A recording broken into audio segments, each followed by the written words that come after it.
क्या जोसे मोरिन्यो के आने से रियल मैड्रिड फिर से ट्रॉफीज जीत पाएगी? और क्या रियल मैड्रिड की मैनेजमेंट जोसे मोरिन्यो को लाके कोई बड़ी गलती तो नहीं कर रही है, जो कि पिछले कुछ क्लब्स ने किया था? तो हेलो फ्रेंड्स, मैं आ चुका हूँ अंशुमन फिर से एक डेली फुटबॉल वीडियो को लेकर। और यहाँ पे आज मैं ब्रेक डाउन करने वाला हूँ जोसे मोरिन्यो टू रियल मैड्रिड की असली सच्चाई और इम्पैक्ट्स। तो जैसा कि आपको पता ही है, जोसे मोरिन्यो बहुत दिनों से रियल मैड्रिड के साथ लिंक्ड है कि वो मैनेजरियल पोजीशन में आ सकते हैं as a manager Real Madrid के लिए। और फ्लोरेंटिनो पेरेस को भी कोई आपत्ति नहीं होगी अगर जोसे मोरिन्यो वापस आता है तो क्या ये चीज़ सही में फ्रूटफुल होगी? तो जैसा कि जोसे मोरिन्यो का रिकॉर्ड रह चुका है, जोसे मोरिन्यो किसी भी क्लब में एवरेज 2 साल से ज़्यादा नहीं टिकते हैं। जी हाँ, उन्होंने इस बीच चेल्सी को मैनेज किया है, रियल मैड्रिड को मैनेज किया है, पोर्तो को मैनेज किया है, इंटर मिलान को मैनेज किया है, बट किसी भी जगह पे वो as a long term manager नहीं रह चुके। लॉन्ग टर्म मैनेजर जैसे कि अगर आप देखें पेप ग्वार्डियोला, कार्लो एंसेलोटी और बाकी दुनिया के जितने भी मैनेजर्स हैं जो कि लंबे टाइम तक एक क्लब में अपना इम्पैक्ट डाल पाते, बट जोसे मोरिन्यो उस कैटेगरी में कभी नहीं आते। उनका काम है शॉर्ट टर्म इम्पैक्ट डालना। लेकिन रियल मैड्रिड में क्या अभी एक शॉर्ट टर्म इम्पैक्ट की ज़रूरत है या एक लॉन्ग टर्म एक प्रोजेक्ट की ज़रूरत है? तो इस चीज़ को लेके लास्ट में बात करेंगे। तो पहले बात करते हैं जो इनकमिंग्स क्या होगी रियल मैड्रिड की। रियल मैड्रिड किसे किसे साइन करेगी अगर जोसे मोरिन्यो आते हैं तो जैसा कि जोसे मोरिन्यो का सिस्टम हम जानते हैं, he will set up in a 4-2-3-1, जहाँ पे दो होल्डिंग मिडफील्डर्स होंगे जो कि बॉल प्लेइंग एबिलिटीज रखते हो, की पासेस निकाल सकते हो और चांसेस क्रिएट कर सकते हो अटैकिंग फ्रंट में। तो रियल मैड्रिड के पास ऑलरेडी एक सॉलिड नंबर 8 बोल लो या एक नंबर 6 बोल लो, ऑरेलियन चुआमनी है। तो क्या इसी के साथ संतुष्ट रहेगा जोसे मोरिन्यो? नहीं, Jose Mourinho might go and sign for Rodri. Manchester City का रॉद्री उस प्रोफाइल को अच्छे से डिफाइन करता है, क्योंकि मैनचेस्टर सिटी में टाइम एंड अगेन वो चांसेस क्रिएट करता है, शॉट्स लेता है और इंपॉर्टेंट गोल्स भी स्कोर करता है। और रॉद्री भी हेविली लिंक्ड है रियल मैड्रिड के साथ। तो Rodri might be the first signing of Jose Mourinho. दूसरी साइनिंग क्या होगी? दूसरी साइनिंग होगी निकोश क्लॉटरबैक की। जी हाँ, इस रियल मैड्रिड की बैकलाइन में बहुत सारे एडिशंस की ज़रूरत है, क्योंकि ये बैकलाइन सबसे वीकेस्ट बैकलाइन है रियल मैड्रिड की लास्ट 5-6 सालों में। लेकिन क्या क्लॉटरबैक ही सिर्फ एक आखिरी डिफेंसिव साइनिंग होने वाली है? नहीं, कुछ और डिफेंडर्स भी आ सकते हैं, जैसे मिकी वैन डी वैन, सेनेसी एक बॉर्नमथ का डिफेंडर है जो कि हेविली लिंक्ड है बहुत सारे क्लब्स के साथ, वो आ सकते हैं। एक प्रॉपर राइट बैक साइन हो सकता है। वो राइट बैक कौन होगा? पेड्रो पोर्रो या किसी यूथ प्रोडक्ट को भी रियल मैड्रिड इस राइट बैक के पोजीशन में यूज़ कर सकती है, जो कि अभी लगता नहीं है कि राइट बैक एक बहुत इंपॉर्टेंट जगह है। जो मेन इंपॉर्टेंट जगह है वो है सेंटर बैक, और मिनिमम 2 सेंटर बैक साइन होंगे इस साल। एक तो स्क्लॉटर बैक होगा, दूसरा मिकी वैंडेवेन, कुती रोमेरो, इन जैसे डिफेंडर्स में से कोई एक डिफेंडर साइन होगा, या फिर सेनेसी। लेफ्ट बैक का पोजीशन ऑलरेडी सॉर्टेड है, तो लेफ्ट बैक में हमें कोई और साइनिंग दिखेगी नहीं। रही बात मिडफील्ड की, मिडफील्ड भी बहुत ही अच्छी खासी सॉर्टेड है अगर रॉद्री आ जाता है तो कहाँ पे और साइनिंग होगी? साइनिंग होगी अटैकिंग फ्रंट में। अटैकिंग फ्रंट में रियल मैड्रिड एक नंबर 9 को साइन करेगी जो कि लंबा होगा। जी हाँ, जब जोसे मोरिन्यो लास्ट टाइम रियल मैड्रिड थे तो उन्होंने अकेडमी से होसेलू को प्रमोट किया था, और होसेलू ने उस वक्त रियल मैड्रिड के लिए उस सीजन के आखिरी स्टेज में 3-4 गोल भी मारे थे।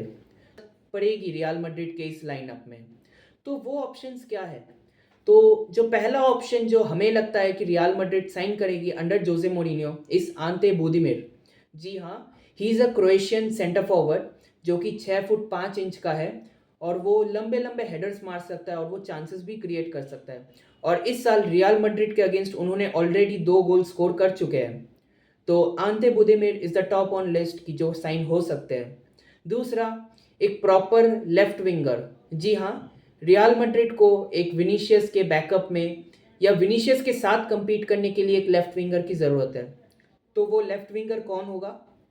May be Kvaratskhelia, maybe Michael Olise, या फिर फ्लोरियन वर्ड्स, या फिर यान डियोमांडे। इन्हीं में से कोई एक खिलाड़ी साइन होगा। ऑल्दो ये लोग ट्रेडिशनल लेफ्ट विंगर्स नहीं है इनमें से कुछ नाम, बट जोजे मोरिनियो को पता है कि फ्लैंक्स बदल के कैसे खिलाड़ियों से खिलवाना है। तो जोजे मोरिनियो शायद यहाँ से कुछ निकलवा ले। अभी बात करते हैं कि इस स्क्वाड में से कौन कौन निकल जाएगा। तो जोजे मोरिनियो के आने से जो जो प्लेयर्स इस स्क्वाड से निकलेंगे, सो जो पहला नाम मुझे लगता है जो कि निकल जाएगा इस स्क्वाड से, वो है डेविड एलावा। जी हाँ, डेविड एलावा वैसे भी इस क्लब को छोड़ने वाले हैं, तो डेविड एलावा का रुकने का तो कोई सवाल ही नहीं बनता है।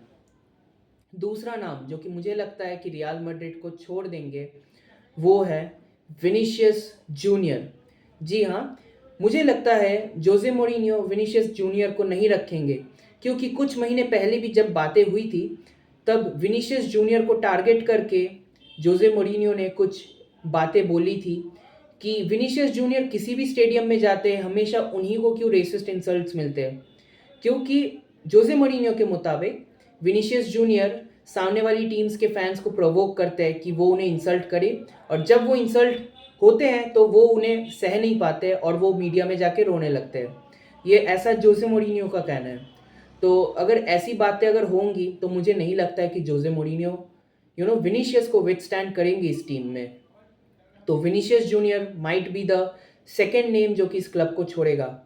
तीसरा नाम फ्रांको मास्तांतुओनो। मास्तांतुओनो ने इस साल सिर्फ 3 गोल और 1 असिस्ट रिकॉर्ड किया है। At the time I am recording this video सिर्फ 3 गोल और 1 असिस्ट, जो कि बहुत ही बिलो एक 60-70 मिलियन प्लेयर के लिए ये एक बहुत ही छोटा एक आउटपुट है। तो रियल मैड्रिड इस चीज़ को चेंज करके मास्तांतुओनो को शायद लोन में डाल दे। तो रियल मैड्रिड और क्या क्या करेगी? रियल मैड्रिड निको पास को वापस लाने वाली ही है, जो उनका पहला साइनिंग होने वाला है। और रियल मैड्रिड इसी बीच शायद गोंजालो या एंड्रिक में से किसी एक को बाहर निकाल दे, या इन दोनों को ही स्क्वाड में इंटीग्रेट कर ले। जी हाँ, ये पॉसिबल है कि रियल मैड्रिड को एक आंते बुदीमिर के साथ 2 और टाइप के स्ट्राइकर्स की ज़रूरत पड़ सकती है, या किसी एक स्ट्राइकर की ज़रूरत पड़ेगी, क्योंकि एंड्रिक का नाम सबसे ऊपर आ रहा है, क्योंकि एंड्रिक राइट विंग में भी खेल सकता है, एंड्रिक नंबर 9 भी खेल सकता है। तो एंड्रिक अभी इस लिस्ट में सबसे ऊपर आता है, और एंड्रिक का लोन जो कि लियोन में चल रहा है वो बड़ा सही चल रहा है। तो शायद उसको वो मौका मिल जाए फाइनली रियल मैड्रिड में, जो कि वो इतने दिनों से तराश रहे हैं। और स्क्वाड में कुछ और चेंजेस भी होंगी, जैसे कि एम्बापे। जी हाँ, एम्बापे जो time and again left wing में भटक जाते हैं एज अ नंबर 9 खेल के, वो कभी लेफ्ट विंग में चले जाते हैं, वो राइट विंग में चले जाते हैं, वो नंबर 8 के पोजीशन में चले जाते हैं, वहाँ पे डीप चले जाते हैं कभी कभार विदाउट एनी रीज़न। ये चीज़ शायद बंद हो जाएगी, क्योंकि जोजे मोरिनियो को एक फ्री फ्लोइंग फुटबॉल नहीं, एक कॉम्पैक्ट सिस्टम पसंद है, जहाँ पे जितने भी प्लेयर्स हैं वो अपने अपने पोजीशन को होल्ड करेंगे।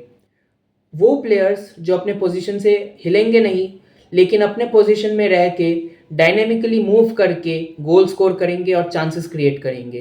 तो एम्बापे का पोजीशन हमें लगता है फाइनली कि वो एक नंबर 9 या तो एक लेफ्ट विंग में फाइनली सेटल हो जाएंगे, और इतना डायनामिसिज्म वो मेंटेन नहीं करेंगे।